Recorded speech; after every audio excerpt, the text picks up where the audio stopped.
دخترم، آروم آرومم.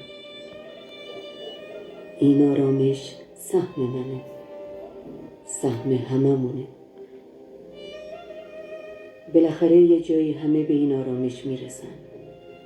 یه جایی این شوخی قشنگ و جذاب زندگی تموم میشه.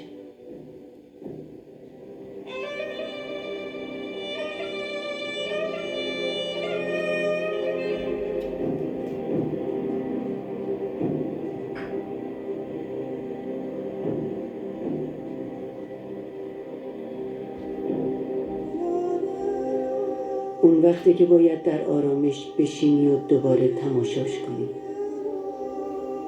اگه فهمیدی شوخی بوده و بهش خندیدی، برنده ای. اما اگه اشک تو چشمات جمع شد و آه و حسرت تو دلت، بد جوری باختی. اگه همچنان رغبت به تماشا داشتی، خوشا به سعادتت. اما اگه دستتو رو چشمات گذاشتی تا دیگه نبینی، بدا به حالت.